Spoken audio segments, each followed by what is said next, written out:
कोल्हे यांनी आपणच विजयी होणार असा विश्वास व्यक्त केलेला आहे। जनतेच्या विश्वासाला तडा जाऊ देणार नाही असं सुद्धा कोल्हे म्हणतात।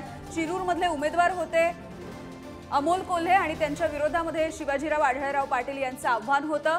पुन्हा एकदा लोकसभेमध्ये आता शिरूर मतदारसंघामधून नेमकं कोण बसणार याची उत्सुकता लागून राहिलेली आहे।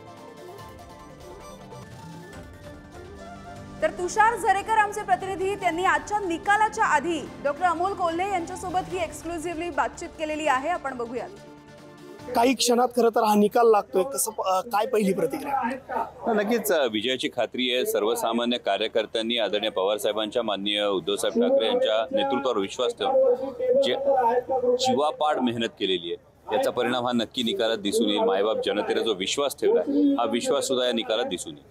मात्र ही जी शिरूर लोकसभेची निवडणूक आहे ती पवार विरुद्ध पवार असंही बोललं गेलं, त्यामुळे या निवडणुकीकडे खरं तर महाराष्ट्र नव्हे तर देशाचं संपूर्ण लक्ष लागलं होतं। अनेक आरोपाच्या फेरी खरं तर झाडल्या गेल्या, कसं पाहता?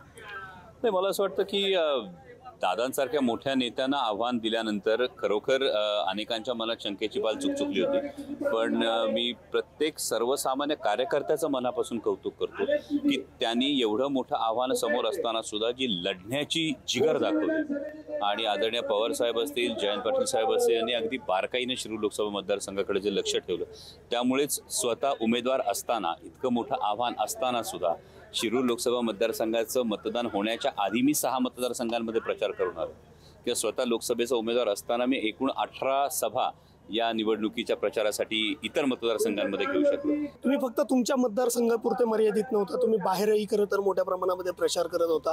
काय एकंदरीत राज्यामधली गणितं असतील, कशा पद्धतीने राष्ट्रवादीचे उमेदवार आज निवडून येतील?